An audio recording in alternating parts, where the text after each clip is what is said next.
Today we are huggers, hubcaps for skateboards. But just yesterday, we were still Ratchet, a skateboard law company. You can see that all of the artist renditions, we have different possible combinations that we could make. In fact, that first night, we spent 4 hours after our group formulated, past 2 a.m., trying to finalize a design that would work solidly for the UCSD community. However, when we actually went out there and did our market validation, no one with a skateboard wanted a lock.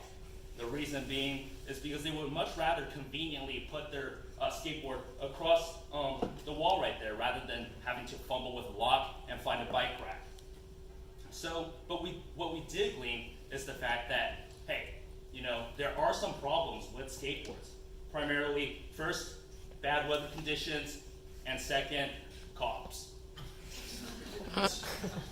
Now, because we simply cannot eliminate all the cops in UCSD within a 54-hour period, what we decided instead was to focus on the weather problem, primarily that it affects the bearings within a skateboard. Now, bearings themselves, they're the most complicated and least durable part of a skateboard. See, they are designed for machine parts, stationary machines that are set to just run indefinitely. They are not meant for the lateral, sudden movements that a skateboard rider would indefinitely cause. So as a result, we thought, isn't there a solution already? Well, there is. There are sealed bearings. They cost $60 to $80, far too expensive for the average user, as well as replacing, or you could replace parts, and that would cost $20. So we thought we could do something better, and that's how we came up with hovers. Now, before we actually wanted to go out and create a design, we needed to make sure that the community actually wanted it. We didn't want to make the same mistake all over again. But once we got 34 out of 36 affirmative responses, we knew we had something.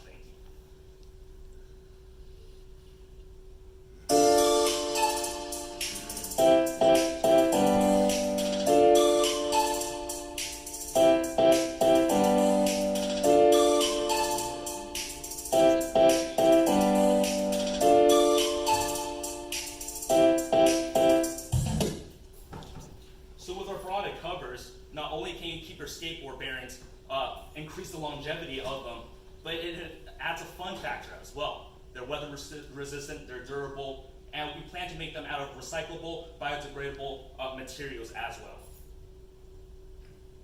Now, to make sure that we actually are tackling a problem that is worth tackling, we went out and did some more market research to determine the size of the actual market. We found out that among college students, 1.4 million of them use a skateboard to go to classes. Going further, 6.5 million total US users use skateboards. And if we expand globally, we have 11.08 million plus users. But that wasn't enough.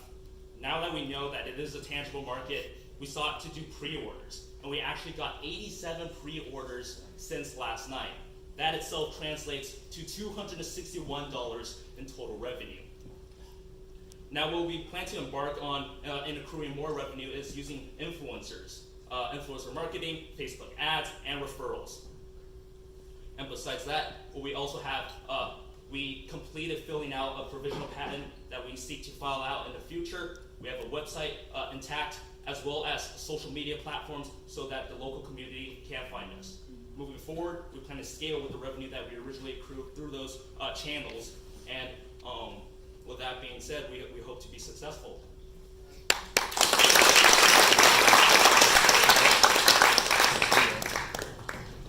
Is there honey in here? I just got honey, yeah.